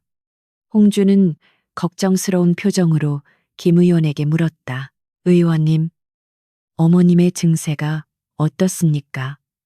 헛것을 보시고 사람을 알아보지 못하시는데 치료할 방법이 있겠습니까? 김 의원은 짐짓 심각한 표정으로 진맥을 하는 시험을 했다. 맥이 몹시 불안정하고 심화가 가득 차 있습니다.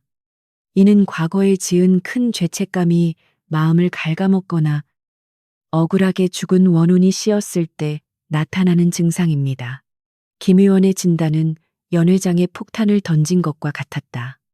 과거의 죄책감, 억울하게 죽은 원혼, 이 단어들은 대부인의 폐부를 찔렀다. 하객들은 숨을 죽이고 이 기이한 광경을 지켜보았다. 대부인은 숨을 헐떡이며 김 의원을 노려보았다. 네 이놈, 네가 감히. 김 의원은 눈 하나 깜짝하지 않고 말을 이었다. 마님, 5년 전 그날 밤을 기억하십니까? 눈 내리는 밤. 죽어가던 아이의 울음소리를. 닥치란 말이다. 대부인이 귀를 막고 괴성을 질렀다. 그 모습은 영락없는 광인의 발작이었다. 홍주는 속으로 쾌재를 불렀다. 대부인 스스로 자신의 치부를 드러내고 있었다. 홍주는 슬픈 표정으로 민기원을 바라보았다. 서방님, 보십시오. 어머님께서 저리 괴로워하십니다. 어서 의원님께 치료를 부탁드려야 하지 않겠습니까? 민기원은 멍하니 어머니와 김 의원을 번갈아 보았다. 5년 전 자신의 아들을 죽게 내버려둔 공범들이 지금 서로를 물어뜯고 있었다. 그는 비틀거리며 자리에서 일어났다. 그리고 어머니에게 다가갔다. 어머님, 정말입니까? 정말 5년 전에 그 아이를. 기원의 목소리는 절망에 차 있었다. 대부인은 아들의 바짓가랑이를 잡고 애원했다. 아니다. 기원아, 저놈들이 나를 모함하는 거야. 믿어다오. 하지만 기원은 어머니의 손을 뿌리쳤다. 이미 아버지의 일기장에서 어머니의 잔혹함을 확인했던 그였다. 어머니의 광기 어린 행동은 모든 의심을 확신으로 바꿔놓았다. 어머님은 괴물이십니다. 기원의 이 한마디는 대부인에게 사형 선고나 다름없었다. 대부인의 눈동자가 흔들리더니 초점을 잃었다. 믿었던 아들마저 등을 돌리자 그녀의 정신은 완전히 붕괴되기 시작했다. 홍주는 하인들에게 눈짓을 했다. 어머님을 방으로 모셔라. 그리고 의원님은 어머님의 치료를 위해 당분간 별당에 머무르도록 하십시오. 건장한 하인들이 달려들어 발버둥치는 대부인을 끌고 나갔다. 연회장은 순식간에 아수라장이 되었다. 축하를 위해 모였던 하객들은 혀를 차며 하나둘씩 자리를 떴다. 민씨 가문도 이제 끝이구먼. 업보야. 업부. 텅 빈 연회장에 홍주와 기원, 그리고 김 의원만이 남았다. 홍주는 김 의원에게 다가가 두툼한 돈주머니를 건넸다. 수고하셨습니다. 약속한 대로 목숨은 살려드릴 테니 앞으로 어머님의 치료에 전념해 주십시오. 아주 고통스럽고 긴 치료가 될 것입니다. 홍주의 차가운 명령에 김 의원은 식은땀을 흘리며 고개를 조아렸다. 그는 돈 때문에 움직였지만 홍주라는 여인이 대부인보다 더 무서운 존재임을 깨달았다. 기원은 바닥에 주저앉아 술병을 통째로 들이키고 있었다. 홍주는 그에게 다가가 어깨를 감싸지 않았다. 그저 싸늘한 눈으로 내려다볼 뿐이었다. 서방님, 이제 이 집안의 주인은 서방님이십니다. 정신 똑바로 차리십시오. 무너진 가문을 다시 세우려면 썩은 뿌리를 완전히 도려내야 합니다. 홍주의 목소리는 단호했다. 밤바람이 붉은 등불을 흔들었다. 화려했던 회가변은 피비린내 나는 복수극의 무대가 되었다. 홍주는 밤하늘을 올려다보았다. 구름 사이로 드러난 달이 그녀를 비추었다. 아직 끝나지 않았다. 대부인을 미치게 만드는 것은 시작일 뿐. 진정한 지옥은 이제부터였다. 그녀는 소매 속에서 붉은 비단실을 꺼내 손가락에 감았다. 인형을 조종하는 줄처럼 민씨 가문의 운명은 이제 온전히 그녀의 손안에 있었다. 회감년이 아수라장으로 끝난 뒤 민 대부인은 안채 깊숙한 골방에 갇혔다. 홍주는 대부인이 발광하며 자해하는 것을 막는다는 명목으로 그녀의 손발을 비단 끈으로 묶어두었다.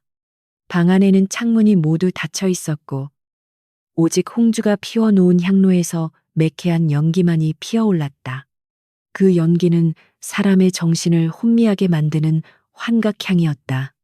대부인은 식은땀을 흘리며 허공을 향해 소리를 지르고 있었다. 그녀의 눈앞에는 죽은 사람들이 춤을 추고 있었다. 저리가 오지 마. 내 놈들이 감히 여기가 어디라고 들어와. 대부인은 몸부림쳤지만 묶인 손발 때문에 꼼짝할 수 없었다. 그때 방문이 열리고 홍주가 들어왔다. 그녀의 손에는 김이 모락모락 나는 탕약 사발이 들려 있었다. 홍주는 촛불 그림자 속에 서서 차가운 눈으로 시어머니를 내려다보았다. 어머님, 약 드실 시간입니다. 이 약을 드셔야 마음속의 악귀가 물러갑니다. 홍주는 거부하는 대부인의 입을 강제로 벌리고 탕약을 들이부었다. 쓴 약물이 목구멍으로 넘어가자 대부인은 기침을 하며 괴로워했다. 약 기운이 퍼지자 대부인의 동공이 풀리며 환각이 더욱 선명해졌다. 홍주는 대부인의 귓가에 대고 속삭였다. 어머님, 저기 구석에 누가 서 있는지 보이십니까? 5년 전 눈 내리는 밤에 죽은 그 아이가 아닙니까? 대부인의 시선이 홍주가 가리키는 구석으로 향했다. 아무것도 없는 빈벽이었지만 약 기운에 취한 대부인의 눈에는 피를 흘리는 아이의 형상이 보였다. 아, 저리 꺼져 더러운 것. 내 놈이 감히 나를 노려봐. 대부인은 공포에 질려 비명을 질렀다. 홍주는 그 모습을 지켜보며 방문을 살짝 열어두었다. 문밖 어둠 속에는 민기원이 서 있었다. 왜 죽였어? 왜 그 어린 것을 죽게 내버려뒀어? 홍주가 아이의 목소리를 흉내내어 물었다. 대부인은 미친 듯이 고개를 저었다. 내가 죽인 게 아니야, 네가 그년의 핏줄을 닮아서 그런 거야. 네 목덜미에 있는 그 붉은 나비점. 그게 네 할아비가 사랑했던 천한 기생년의 점이랑 똑같았어. 그래서 꼴 보기 싫었어. 그리고 내 어미 그년도 마찬가지야. 감히 내 아들을 홀려 내가 준 약을 꼬박꼬박 받아먹고 비실비실 말라 죽었어야지. 왜 끈질기게 살아서 내 속을 뒤집어놔. 그래서 내가 그날 밤 의원을 막은 거야. 둘 다 얼어 죽으라고 내. 눈앞에서 영원히 사라지라고 대부인의 입에서 튀어나온 말은 명백한 살인 자백이었다. 홍주는 싸늘한 표정으로 대부인을 바라보았다. 그렇군요. 당신은 살인자입니다. 질투와 탐욕에 눈이 멀어 며느리와 손자를 죽인 살인귀. 홍주의 목소리는 심판관의 선고처럼 단호했다. 대부인은 킬킬거리며 웃었다. 그래, 내가 죽였다. 이 집안의 주인은 나야. 내 뜻을 거스르는 것들은 다 죽어야 해. 기원이도 내 거야. 아무도 못 가져.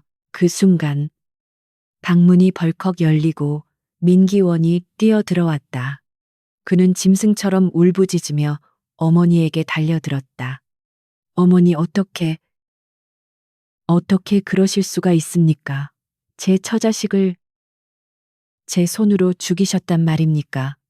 기원은 대부인의 어깨를 잡고 흔들었다. 대부인은 아들을 알아보지 못하고 멍한 눈으로 쳐다보았다. 누구냐, 너는 내 남편이냐, 아니면 저승사자냐? 저입니다. 기원입니다. 어머니가 끔찍하게 아끼신다는 아들놈입니다. 기원은 피눈물을 흘리며 소리쳤다.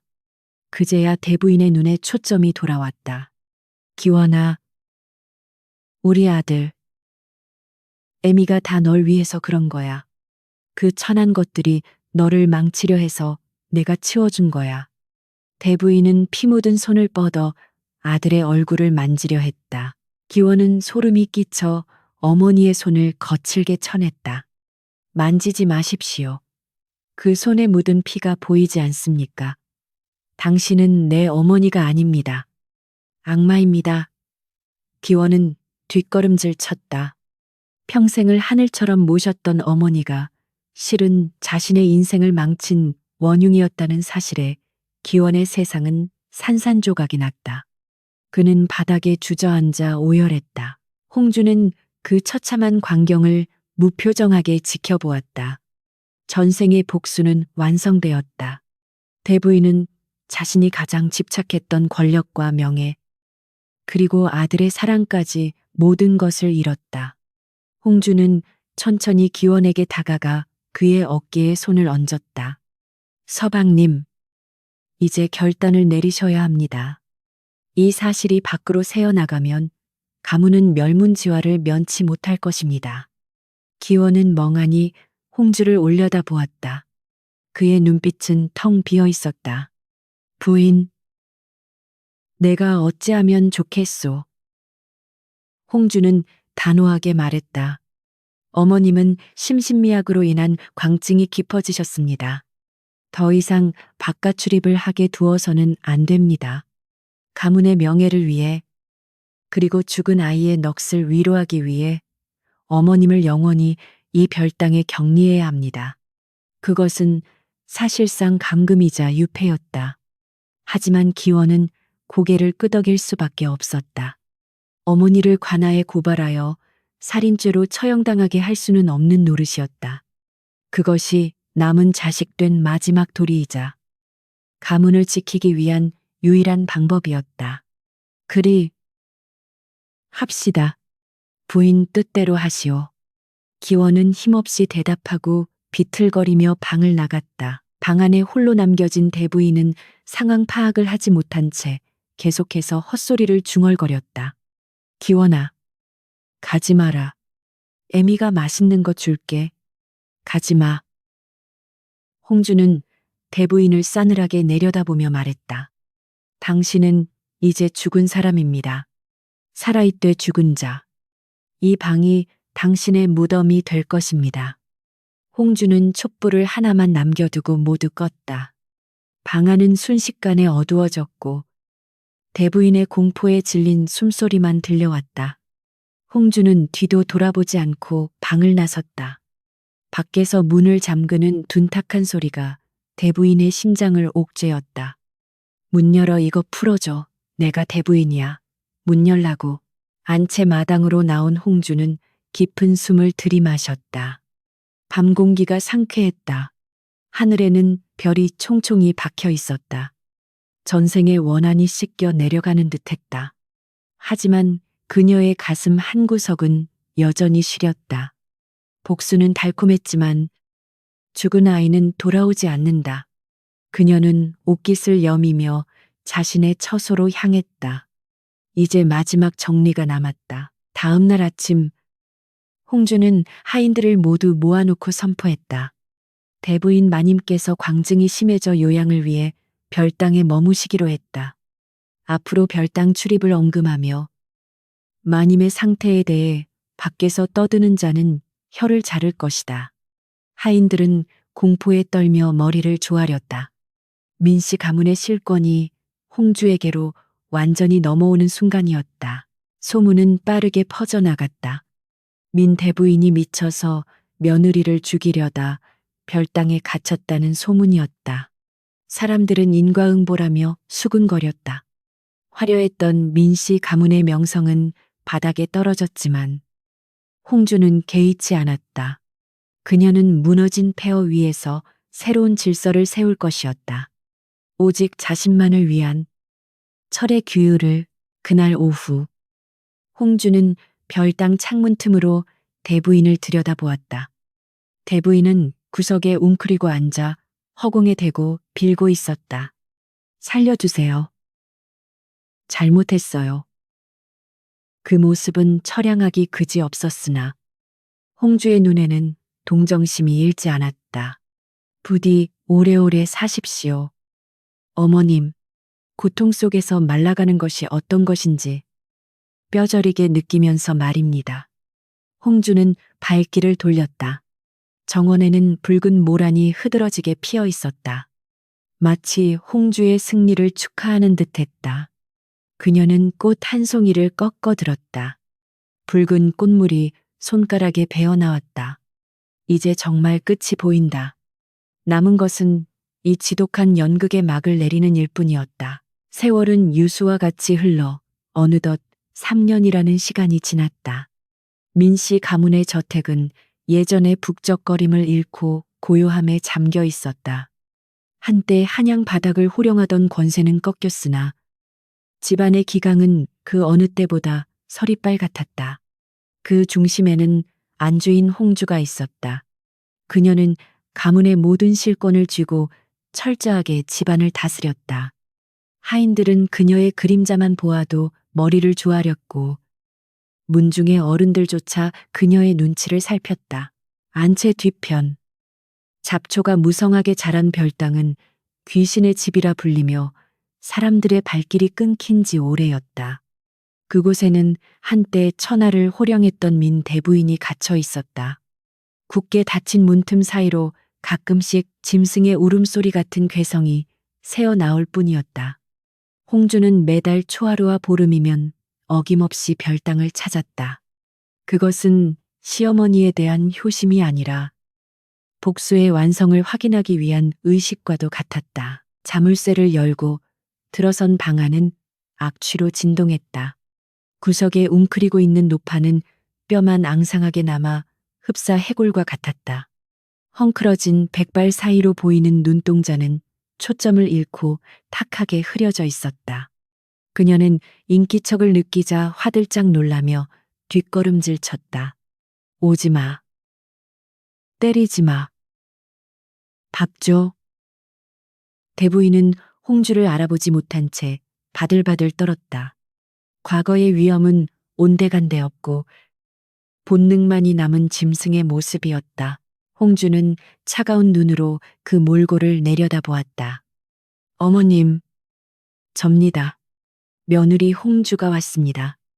홍주의 목소리에 대부인이 고개를 들었다. 잠시 혼란스러운 눈빛을 보이던 대부인은 갑자기 홍주의 치맛자락을 붙잡고 매달렸다. 아가, 내 며느리. 나 좀 여기서 내보내 다오. 여기가 지옥이야. 밤마다 불귀신들이 나를 태우러 와. 무서워 죽겠어. 대부인의 손톱이 홍주의 비단 치마를 긁어댔다. 홍주는 더러운 것을 털어내듯 옷자락을 빼내었다. 지옥이라니요. 어머님, 이곳은 어머님께서 평생토록 쌓아 올린 업보의 성입니다. 누구도 들어올 수 없고 나갈 수도 없는 오직 어머님만을 위한 왕국이지요. 홍주의 목소리에는 한 줌의 자비도 없었다. 제발. 차라리 죽여다오. 죽는 게 낫겠어. 대부인이 바닥에 머리를 도시며 애원했다. 이마에서 피가 흘러내렸지만 홍주는 눈 하나 깜짝하지 않았다. 죽음은 너무나 쉬운 도피입니다. 어머님은 천수를 누리셔야 합니다. 살아있는 동안 매일매일 지옥을 맛보며 당신이 죽인 사람들의 고통을 뼈저리게 느끼셔야지요. 그것이 제가 드리는 마지막 효도입니다. 홍주는 뒤도 돌아보지 않고 방을 나섰다. 등 뒤에서 대부인의 절규가 들려왔지만 홍주의 발걸음은 가벼웠다. 그녀는 알고 있었다. 대부인에게 가장 큰 형벌은 권력을 잃고 비참하게 잊혀가는 것. 그리고 죽고 싶어도 죽지 못하는 삶 그 자체라는 것을. 사랑채로 발길을 옮긴 홍주는 병석에 누워있는 남편 민기원을 마주했다. 그는 3년 전 그날 이후 술과 죄책감에 빠져 시름시름 앓다가 이제는 거동조차 힘든 폐인이 되어 있었다. 방 안에는 약 냄새가 진동했다. 기원은 판눈으로 천장을 응시하다가 홍주가 들어오자 힘겹게 고개를 돌렸다. 부인. 왔소. 기원의 목소리는 쇳소리가 섞여 거칠었다. 홍주는 침상 곁에 앉아 그의 말라버린 손을 바라보았다. 한때는 연모했고 한때는 증오했던 손이었다. 이제 그 손은 아무런 힘도 없이 떨리고 있었다. 의원이 말하길 이번 겨울을 넘기기 힘들다 합니다. 마음의 준비를 하십시오. 홍주의 말은 담담했다. 기원은 씁쓸한 미소를 지었다. 차라리 잘 되었소. 사는 것이 고역이었으니. 부인, 내 마지막으로 묻고 싶은 게 있소. 기원은 숨을 몰아쉬며 홍주의 눈을 응시했다. 그때, 우리가 처음 혼인했을 때, 그대는 나를 단 한 번이라도 진심으로 연모했었소. 홍주는 잠시 침묵했다. 전생의 기억이 주마등처럼 스쳐 지나갔다. 수줍게 웃던 새색시, 남편을 위해 밤새 옷을 짓던 여인. 그 여인은 분명 기원을 사랑했었다. 하지만 그 사랑은 배신당했고 눈 속에서 처참하게 짓밟혔다. 홍주는 천천히 입을 열었다. 5년 전 그 눈 내리던 밤, 당신을 연모했던 여인은 죽었습니다. 당신이 지키지 못했던 아이와 함께 말입니다. 기원의 눈에서 눈물이 주르륵 흘러내렸다. 그는 알고 있었다. 지금 눈앞에 있는 여인은 자신의 아내가 아니라 복수를 위해 돌아온 원기와도 같은 존재라는 것을.